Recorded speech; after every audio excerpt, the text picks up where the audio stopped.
But I'm sitting down with Miss Diedra Cole, so I want to ask you a couple of questions. And what was your inspiration? I knew you started the book of Glimpses of the Warrior Within, and now you moved on to the podcast. Like, what made you want to start the podcast and put yourself out there vocally? Okay, good question. So, so basically, with the book, the inspiration behind the book, like we talked about in the last interview that we did a few months ago back in the summer, um, the glimpses of the warrior within my journey of discovering I am enough is basically the book is about my life in a glimpse in how I've used martial arts, which I've been practicing now for this is going on my 47th year. Um, how I've used martial arts and the different principles and different things that I've learned in martial arts to navigate or to help navigate me through um, many life's many of life's obstacles, like the ups and downs and ebbs and flows, and there've been a lot of them for me. Thank God I don't look like what I've been through, but nevertheless, I've gone through a lot in my life, and I wanted to be transparent and share with people out there who may have experienced similar things or just different challenges, how you can still use those things to turn out, the different things that you experience along your journey, and use those things to not be um, a victim or anything like that, but to use it as a means to get to where you are purposed to go anyway. And so what I did with my book, Glimpses of the Warrior Within, my journey of discovering I'm enough, I used those things and kind of flipped it to like, okay, we can look all around the world trying to find our worth and our value and where we fit in, or what people say we should do, and all of that kind of stuff. But really, everything that we need before we were even conceived, God already knew, what we were purposed for, and all that we need, I believe, is already placed on the inside of us before we even come into the earth. So the book is basically just saying, okay, I'm looking here, there, and everywhere, but now I finally get it to where what I've been looking for all along was already inside of me. So now that I know that, there's power in that, there's strength in that. And so now I want to use those gifts and those talents and different things that he's given me to be able to give back and to help other people, especially young girls. It could be for men too, though, but for especially for young girls, because I could envision myself as a young girl, confused and looking and searching and trying to find love and trying to fit in or whatever, which I never was good at because I never was meant to fit in, because he made me, I believe that God designs each of us, uniquely and, wonderfully in his likeness and his image. And so now that I have that awareness, it's still a process and a journey, but now that I have that awareness, I'm able to, you know, to help other people, hopefully to help them to bypass some of the things that, they may have, had to go through without having the proper guidance and direction. So I'm just using that as a tool in that sense.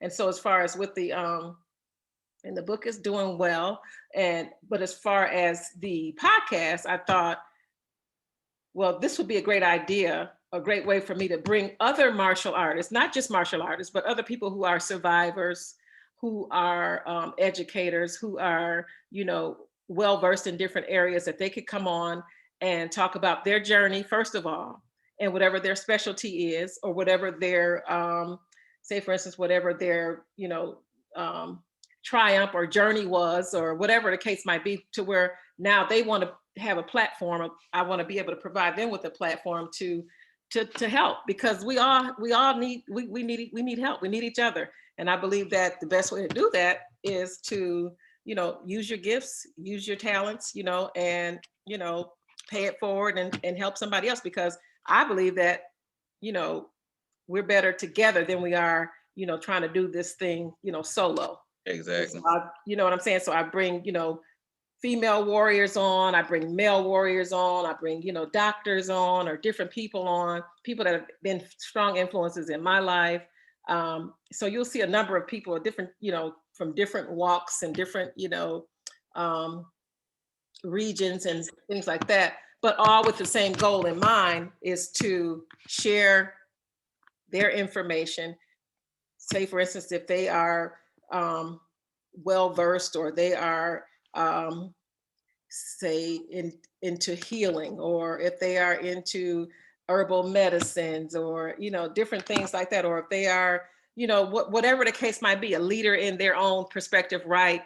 And I think it's empowering just to hear, because sometimes we look at each other and we judge. That's the first thing we do. We look in the eyes of I judgment. think that's You know, I think that's like what's the word? Innate reaction for most people. Like you just look at somebody, you just start judging them off the back. Exactly. Like, oh, what's she gonna tell me? How she know? Blah, blah, blah, blah. But you know what? You haven't walked a mile in my shoes, so you don't know. I don't think you would even probably want to. If you would, learn some of the things that I've endured, and the same would go vice versa. So we have to just, first of all, stop looking at it, especially as beautiful people of color. I think this, especially with this being not just Black History Month, because I think Black history is something that should be 365 personally. Like Morgan Freeman said, like, why should it be a month? We should have a whole year of like Black history. And then they want to give us the shortest month of the year. But you know what? That's a whole nother story within itself. But now African Americans have contributed so much to the world, and so much to martial arts, and into medicine, into all types of things that, and a lot of us just aren't aware. So now that we have these different platforms, social media, I believe it's a way for us to get that knowledge and that information out now, and, to just, each one teach one, and we just help each other along the way. And that's what I'm about. So that's why I said, well, let me do the podcast. And the name of the podcast is Glimpses of the Warrior Within Martial Arts Podcast with Diedra Y. Cole. And I generally do it every Wednesday. I put out a new episode. And I'm going to continue to do it as long as God gives me, continued vision and, the ability to do it. And I'm looking for great things to happen with it, because, I just feel like this is the time. I mean, this pandemic has been, it's been crazy. Yeah. At the same time, it's been a very, I guess I would say, it's been a space where I've been really able to be creative, because I haven't had to, get out and, hump and, do the things that I was doing before in that same way. And now it's like God just kind of like, I feel like he just put the brakes on. It's like, okay, I'm just going to send my people forward now or give them at least time to catch their breath, and to see what comes out of it. I mean, some beautiful creations have come. I've seen people create some really wonderful, amazing things. I mean, books and just all kinds of ideas that are coming forth as a result of the time that we've been on. We've been in on lockdown, or in timeout. Yeah. Yes, indeed. The Twilight Zone. That's what we. Yeah, and so I understand that so you're doing a podcast, and I don't know exactly what I know your motivation may be.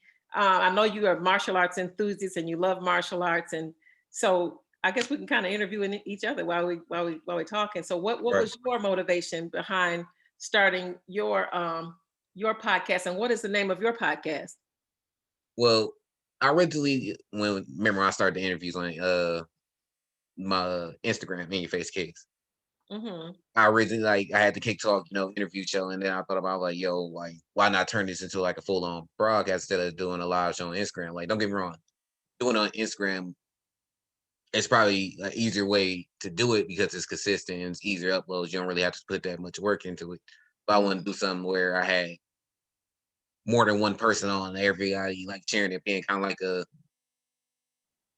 United Nations of martial arts, if you want to put it. And so, I linked with a couple people, like some were hit or miss, like, but then I met Tristan and then President, and we just like, like, let's go out there and do it, because we was all just sitting there thinking about like, oh, how long should we talk, or what should we talk about, or what shouldn't we say, or what shouldn't we do, and we just like, we just gonna go for it. So at first, the first podcast was kind of like an hour, and then the more we did it, like we just be talking, like we'll stick to one topic, and it just evolved into something else, and like branched off into like a whole great debate of martial arts. Like, could you consider somebody who practiced MMA a martial artist, or versus somebody who practices martial arts in the traditional way, or why are women not as represented in the martial arts? Like, trying to think of her name, Linda. Linda Denley. Yep. Yeah, that's my girl. I know her. Her and I we go way back. Or like, I just found out about Muhammad Ali first wife, like her being a 9th-degree black belt. I'm like, well, She trained okay. under my instructor, under C. Steve Muhammad. She was one of his students. Yeah, I seen that. Like, man, I read the article. I'm like, whoa. See, look, like Yeah, you never know. our history is so rich as African Americans. Our history in everything, and even in martial arts, because that's where it comes from us, from our people, from our ancestors, and People because forget that we don't get that we don't get taught that. We see different versions of what it looks like, or what people assume that it looks like on who created. But when you really think about it, I mean, everything comes from, and I'm not afraid to say this or ashamed to say this because it's the truth. no, go ahead. We are the original everything. Everything comes from us. And People forget about like the continents used to being one big continent, and the center of, you can see like where Africa was the center of every continent.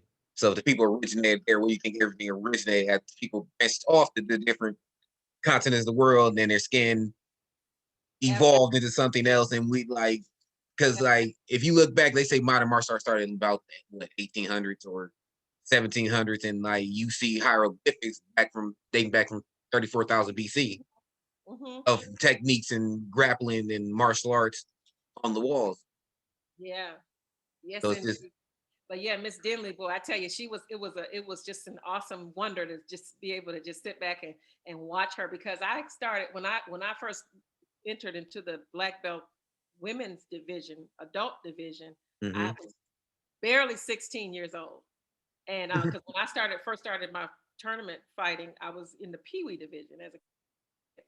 And so to be able to watch her, as a young teenage girl, be out there shining the way she was, and she would just be doing it so gracefully, and she would just, so smooth, and and her attitude was just like, I mean, she was fierce. I'm not, well, I won't say was, because I know she still is doing her thing, and to be able to just be around her and see her, I would just be like, she was like an idol for me. She was like my, she was somebody I won't say idol, but she was somebody that was looked very up well to. respected. I looked up to her as being a black woman, because I saw myself in her, and I'm like, wow, she's doing this thing, And so it was just surreal. And I think I talked about that in your post when Right. I think it was 1987 at Dennis Brown and Tyara Cassell's Capitol Classics.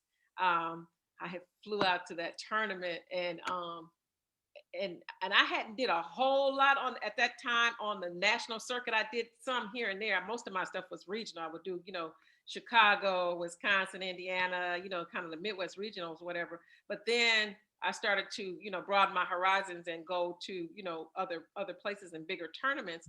And because they didn't see me all the time on the big circuits or whatever, because I didn't have a sponsor, or whatever. But I did get to some tournaments, and when I got to that particular one, I did really well. I won my division, and so I won the black belt middleweight division. I think she might have Right. won the heavyweight division, and so we ended up meeting up later on that night in the in the finals. And so that was my first time too fighting in a nighttime finals, to where it was like it was totally different than the regular tournament setting, Right. because you're in the regular tournament, you're just fighting in the regular taped off rings or whatever. You got multiple divisions going on at the same time or whatever. But the nighttime finals is different. It's like you're in a pretty much a boxing ring. It's Right. elevated off the I ground. just, I actually just shared the video with the group of like her like fighting somebody, and she was dusting her. I was like, Oh oh, yeah, I'm telling you, she's a force to be reckoned with. like, because I always see, images that are, but nobody ever like posted fights, and when I finally seen one, I'm like, oh, okay. Oh yeah. Every martial artist should know about her. Especially every female martial artist. Everybody should, because she was, like I said, she's a force to be reckoned with. She broke a lot of a lot of barriers. And so when I got there, that night, to see, everything was just, it was just so different because, it was just like everything was going to be like all eyes on you, that kind of thing. You know what I mean? And so I got there and it's like, wow, I'm actually in the ring getting ready to fight somebody who I've idolized.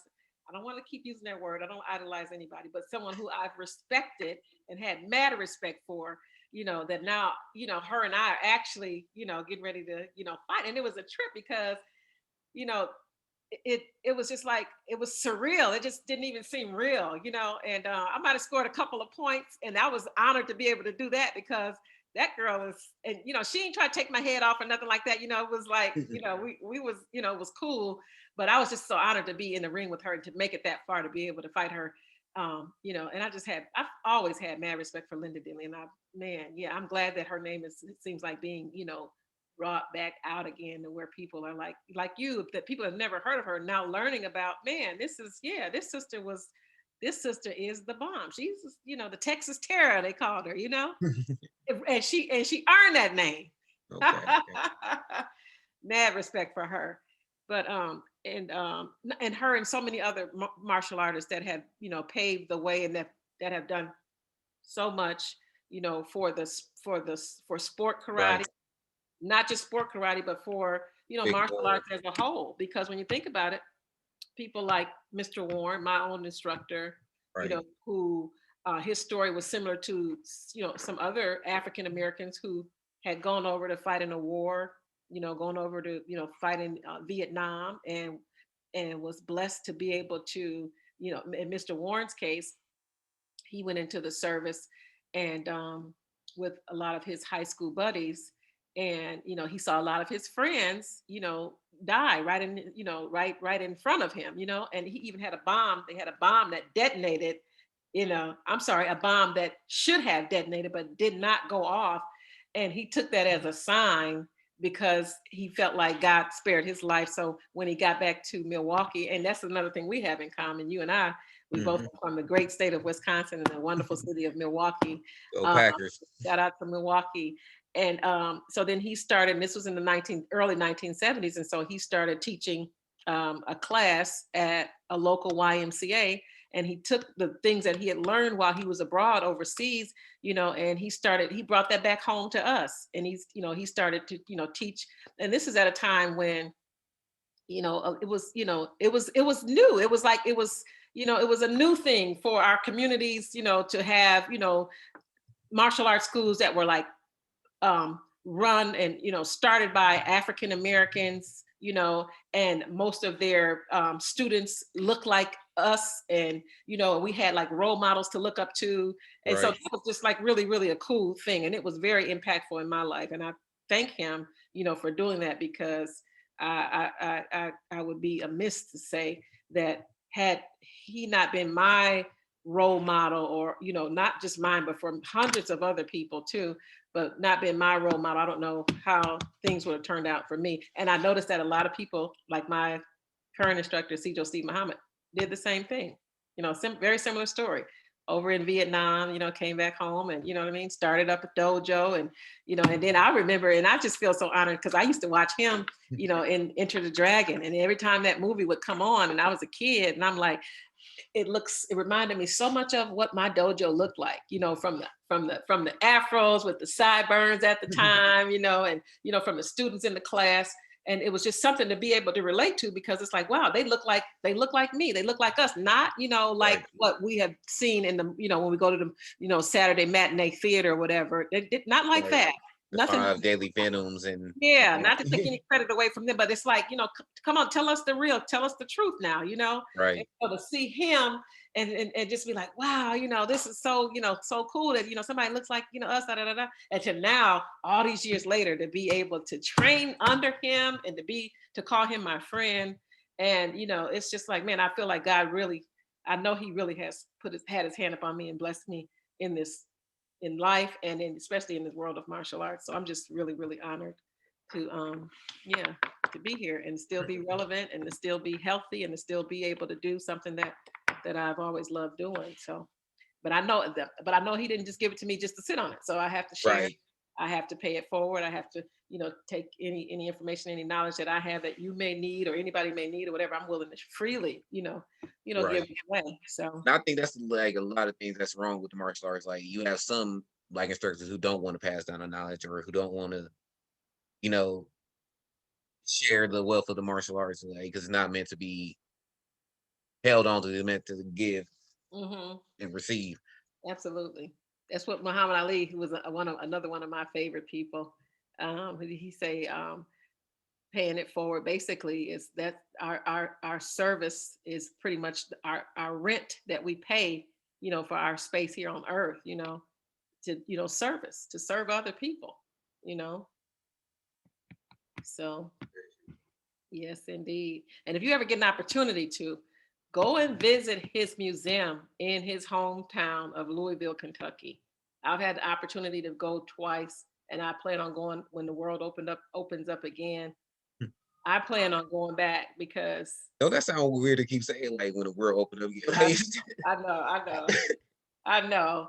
But I'm telling you that Muhammad Ali Museum is my goodness. I never even knew that it existed. It is a hidden you just gem. told me something I didn't know existed. I know I see like a lot of people take a picture of the wax museum of like Muhammad Ali, Malcolm X, and all of them. When you walk in there, once you go there, you will have a whole different. To me, and I've been to a few different museums before, but that is the by far the most what would I say? To me it's just the best museum I've ever been to. I mean, it's full of his history, and a lot of people don't know a lot about his humanitarian work that he did. And then just to see all things Muhammad Ali, and it's like a couple different levels. It's got a movie theater in there, it's got a boxing ring in there, it's just got you didn't have this one station where you can sit down and make your own video, and I mean it's about your life, and and then I mean it's just, and it's got his daughter Layla. You can hear her voice when you can go and do some shadow boxing, and she's giving you instructions on how to turn, and how to That's pretty neat.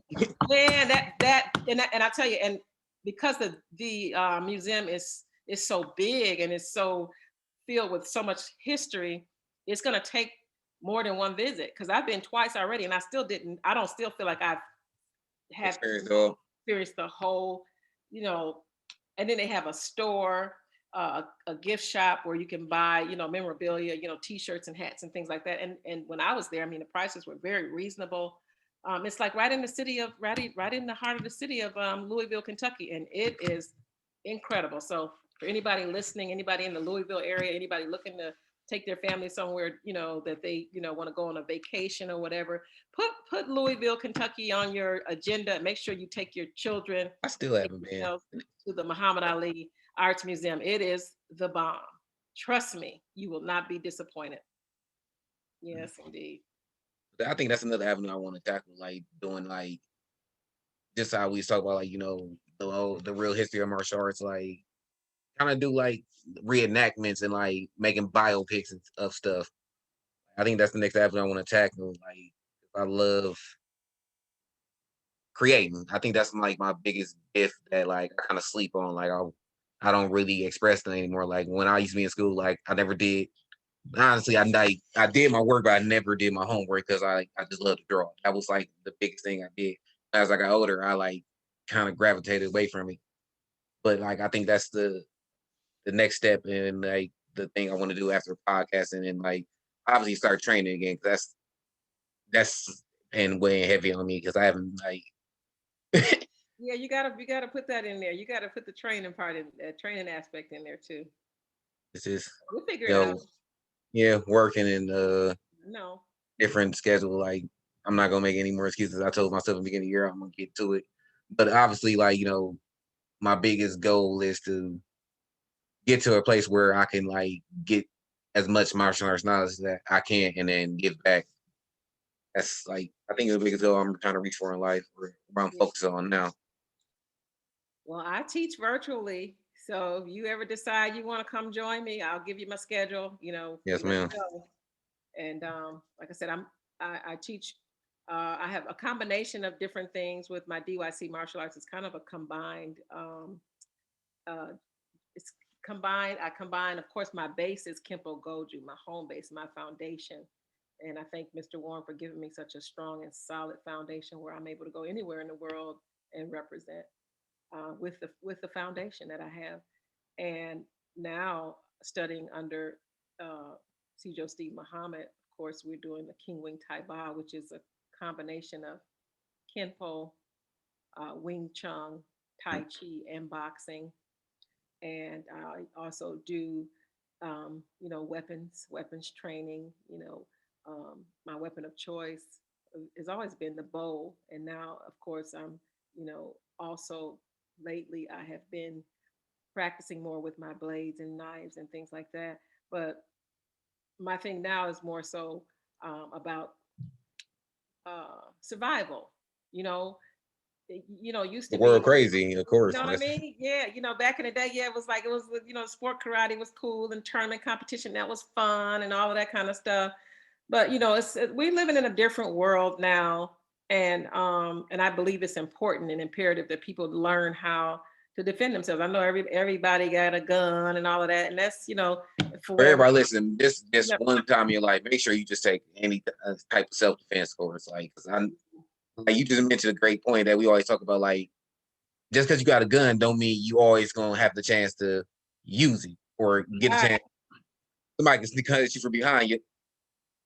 Right. Learn some self-defense and some combative stuff that you can, basically one thing that'll for sure help you with is it'll make you more confident in your ability to be able to defend yourself.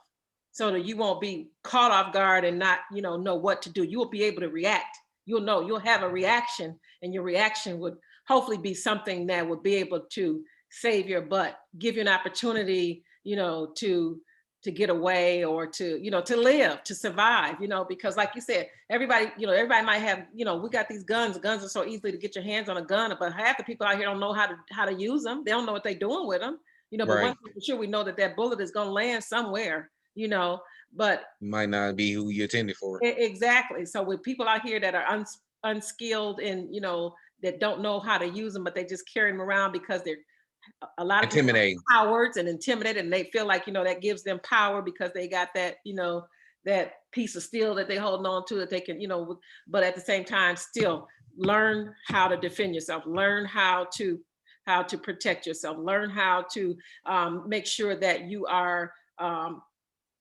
honing in your skills of situational awareness, and that you are Reading your alert. surroundings. Like, Yes, I mean, and martial arts training helps with all of that, with your situational awareness and all that. I mean, it's because we can't be out here just so consumed with these cell phones and just taking, especially young ladies, and don't travel, don't be out here but by yourselves. Always make sure you got somebody with you, and that's a whole nother story too. But it all comes down to learn how to defend yourself, learn how to fight, empower yourself, do that for yourself, make that a priority. Make yourself a priority and learn how to defend yourself and learn how to, like you said, become alert and situationally, put, your situational awareness to those little, things, those triggers that, rise up for you. So you can use anything as a weapon. I got these glasses in my hand, whatever I have, this cell phone, my keys or whatever, anything can be used as a weapon, but you got to learn how. And it takes an initiative to find somebody, that there's a lot of us out here teaching, right. do your research, because different strokes for different folks, but there's a variety of, especially with online now, especially Yeah. with Zoom. I mean, Zoom. I was gonna say, there's like, no everybody reason go. why there's no reason why people shouldn't be training, so yeah, brother, make that a priority. Don't let that don't So if let y'all that. listen, make sure y'all check out Miss Cole's you said DYC martial arts Yeah, you can find me. classes. Actually, my email address, dycmartialarts@gmail.com. Again, dycmartialarts@gmail.com. That's the best way to reach me. And then, of course, I have the Instagram page, DYC Martial Arts. My book, the website, the link for the book is BIT. That's BIT. / glimpses of the warrior within, all caps. So that's bit.ly. So bit.ly / glimpses of the warrior within, all capital letters, is how you can purchase the book. And it's also available on Amazon. And it's Good read. It's a good read. I definitely gotta read it once in your life. It's like the Bible. Yeah. And then the podcast that's on Wednesdays. Look for the podcast, Glimpses of the Warrior Within Martial Arts. You never know who I'm gonna have on there. Trust me, I done read the Bible like 7 times. That was our punishment. And every time, oh, you want to act up school, read the Bible. Not a punishment. That that was helping you. You thought I know it was. Like, see, back then, like now I can see that in hindsight. Back then it's like, oh no, that I'd rather get a whooping. Because then you gotta always come and ask your mom, like, what's this word? Sacrilege. Okay. Mama was doing you a favor. She wasn't punishing you. You thought it was. She was that was Big Mama. See, look. Big Mama was doing you a favor, especially now, right? Because that word, boy, especially times like this, we gotta have something some kind of hope to hold on to. Yeah. So, yes, we're gonna be all right though. The world will open. And I'll see you when I get to Milwaukee. I'll let you know, so we can link up and try to, get something documented. Yeah. So, okay, well, brother, thank you so much. I don't want to hold you too long. And so you know how to reach me, and I appreciate you for your time. Make sure everybody check out Kick Talk at Talk, that's right. at Instagram. Also check out my Instagram, In Your Face Kicks, all one word.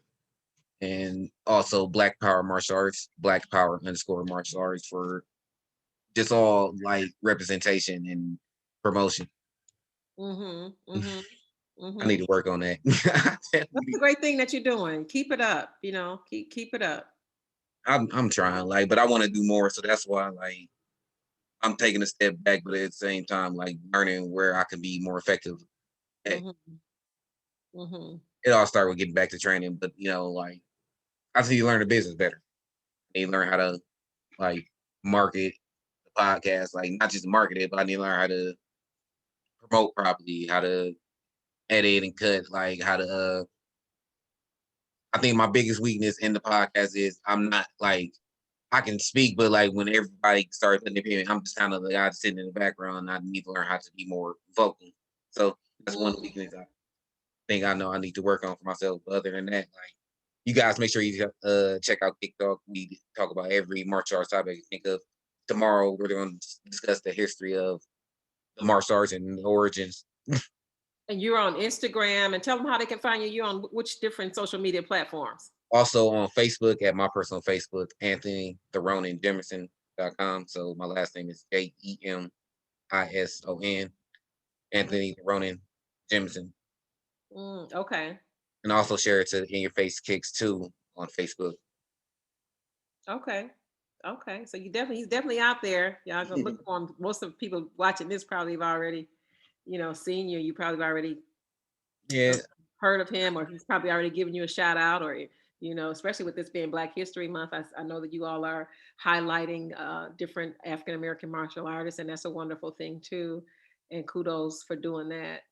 I mean, it all started like, a podcast, like conversation, I think, for us today is like she kept mentioning, like, it started in like Egypt and hieroglyphics. So, like sometimes at work or when I was just riding home or even at home, I like just started like using like the internet for like the right thing, like, looking up information. And once I started like diving into it, I'm like, oh, okay. One thing led to Dr. Moses Powell and Vic Moore, and then Linda Delaney and Denley. Let's get her name right. Put some respect on it. Denley. Don't worry, girl. I got you.